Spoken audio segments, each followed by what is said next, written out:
Hey guys, it's Leo, and it's time to talk about episode 2 of Shoujo Kageki Revue Starlight. What an amazing anime! I am loving it, every single second of it. First, I just want to say thank you very much to a very nice person on Instagram who sent me a Twitter link to a thread done by Andrea Ritsu that explained lots of things concerning Revue Starlight and also concerning Takarazuka, which is a troupe, a theater troupe in Japan that is very famous. It's composed only of women, and there are lots of women. No, actually, there's one woman who was the top star of Takarazuka. And she is now working on the Revue Starlight stage play. She worked on this Revue Starlight stage play that happened in 2017 in Japan. Other people that, other women that are related to theater, that are theater actresses in Japan, were also working on the screenplay, on directing the play. So we have a lot of people who are very insightful on the inside world of the theater musical world in Japan because they know a lot. They were part of it. So it's really interesting. It's really worth the read if you're enjoying Revue Starlight. So you can check it out. I'm gonna leave the link on the description box. So let's start talking about episode 2. Episode 2 had a lot of focus on Hoshimi. Juna Hoshimi is a very interesting character. She is the one that lost the conflict in the first episode, and now in the second episode we had a lot of focus on her. But the episode started with Karen trying to piece everything together and trying to understand what happened that night.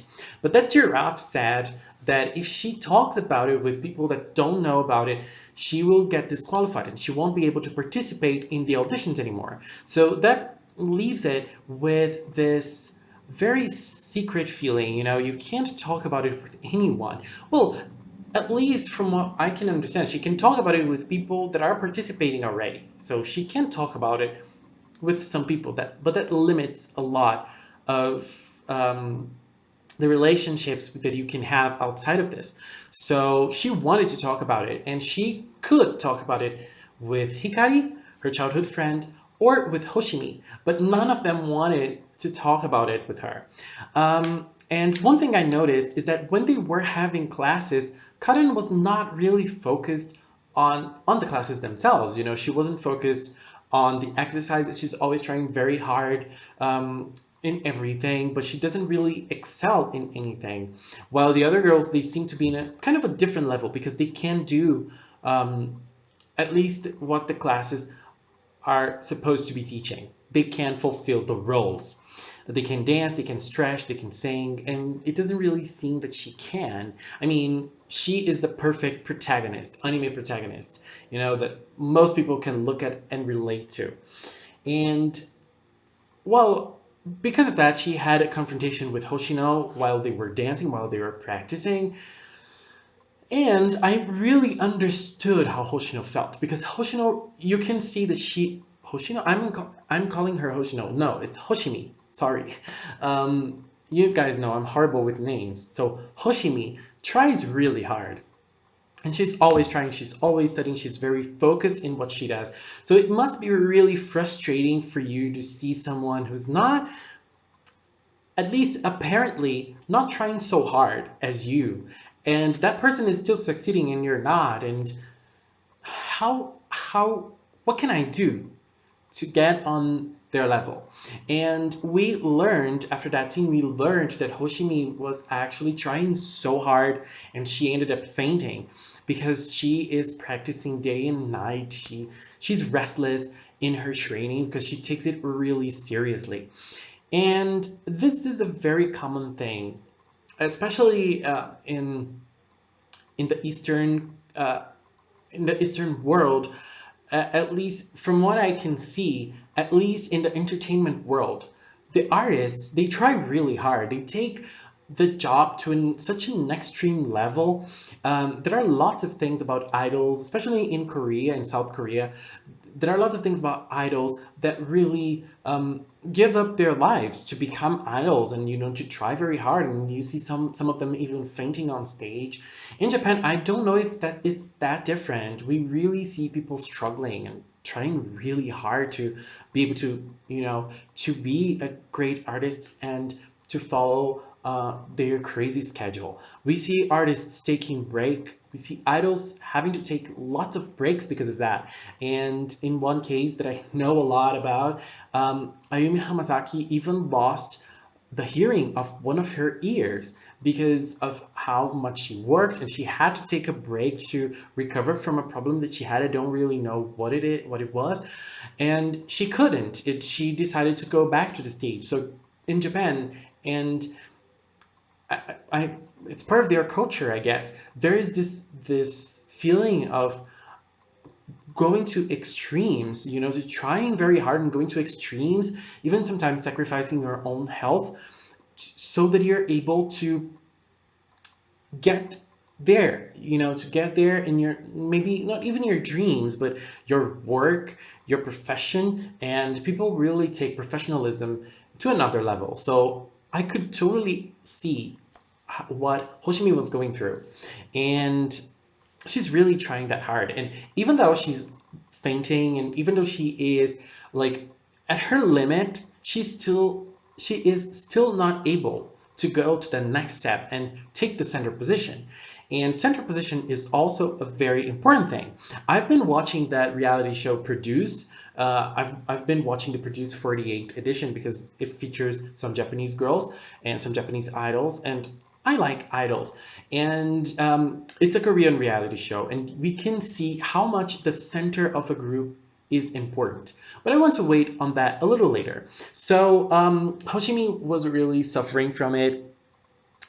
And we also learned in this episode that for you to take part in the auditions, in the battles, you have to receive a message. So that crazy giraffe sends you a message, and then only then you can go. So in this first episode, we just learned that little girl, Karen just went on to the auditions knowing nothing. She just slammed it open and she entered on it. She didn't really know what she was doing. But it worked for her. The giraffe accepted her, and it's all fine. So, in this episode, she actually received an invitation. And when she did, when her cell phone rang, Hikari's cell phone, I don't know if it rang together with hers, but Hikari looked at her cell phone at the same time. And so I thought that Hikari would go there with her, but she didn't. And when she took the position in the confrontation, it was just Karen and Hoshimi. So Hoshimi was going to battle again. And I thought that this was nice because I actually was thinking that when a girl loses the battle, she is out of the auditions and she won't be able to return. But it's not like that. Hoshimi, with all of her power, with all of her will, was able to take the stage again so that she could fight. And in that moment, we learned a lot about her. We learned that she started very early, going after her dream, and her training started very early. I think it was like when she was 8 years old. And, the visuals of the fights are like very, very good. And that's why they remind me a lot of Utena, because there are lots of props where they are fighting. And I loved all the mannequins that she was using so that she was able to aim and to try to hit Karin and take away her coat. But in that, amidst all that, we were learning more about Hoshimi. I really started like really admiring her and really liking that character. So, and on top of that, we were having crazy, great animation in the fights. So that's incredible. And so we got to see her side a lot. But in the end, she was not able to defeat Karen, our main girl, and Karen was able to win. And Karen has this dream of getting to center stage together with Hikari because that's a promise they made. I don't think Hikari is on the same vibe as Karen because I think that Karen is trying to break a rule. Karen is trying to make something different in a world that's full of tradition. And Hikari, she is not really trying to take up this very serious role. Because when you break something, when you break a tradition, strong tradition like that, you have to have that in your personality, because people who don't break the rules, like, I don't know, I'm not saying they're worth less or more than the ones who break tradition, but it seems that it's more like a personality trait. And I think Karen is really trying to get into that next level, and Hikari not so much. And when Hikari says that Karen can participate, Karen can't be part of the auditions, I don't think that she means any ill feelings towards Karen. It's just that she doesn't believe that she's able to hold the center position together with her, because the center position is something that's usually done alone. And so Karen really wants to take that into the next level. And when I was watching the fight, I was like, okay, Hoshimi really needs to win this fight. I mean, she's so responsible. She's really trying hard. She's not someone who has bad feelings in her, but she really wants to win and she deserves to win, because I think that she's trying hard for that. It's not only a sentimental thing. I think she deserves it because of her feelings, because of who she is. Not only that, I think that she deserves it because she is really taking her treatment very, very seriously. And we don't see Karen doing the same. While the girls are very focused in the classes, Karen is always thinking about something else. She's thinking about her friend Hikari. She's thinking about what happened the other night. The girls are all very focused, and Karen is, I don't know. For me, it seems that she's not really trying as hard as the other ones, and that's why I really wanted Hoshimi to win. I was going to say Hoshino again. I really wanted Hoshimi to win. So I don't know. Unfortunately, she didn't win, but that is also another thing that's important, because I think that that giraffe, I don't know, he maybe it's trying to represent the director of the play. I don't know, but I think that he's starting to see something special in Kanen that he didn't really see before. So I don't know. And in this episode, there is a ranking, and we haven't been able to see where Karen and where Hoshimi ranked because they fought. So they ranked, but we were not able to see the position they did rank. Um, and in this episode, we also learned a little bit more about other characters. I really like Banana. Banana is a very nice character. And my favorite thing for now is the Tendo Claw dynamic. Tendo is like the perfect girl, and Claudine is another perfect girl, but Claudine is always in the shadows of Tendo. It seems that Tendo is the big star, and she's like the second biggest. And they are, one thing I really like about them is that they're very good. They are the best. And the way they danced, the way they animated that dance, come on, that was something. And right at the end of the episode, there was another battle going on. I was surprised. I never thought that there were more than one battle going on at the same time. I thought it was something like Utana, when you have one battle only happening. But no, there was more than one battle happening, and it was between Tendo and Claudine. And Tendo was already beaten. Tendo already beat Claudine, in that we were not able to see the battle itself, but she already beat Claudine, and she was saying that she is the number one. She is the number one spot, and no one's going to take it from her. She is the perfect for the number one spot. And I agree. I love Tendo already. And so she was able to take that first, and she is first in the ranking. She was the only one that we were able to see the position, and she is the first in the ranking. But what I wanted to talk about is the center position. Center position is very important in the Takarazuka review.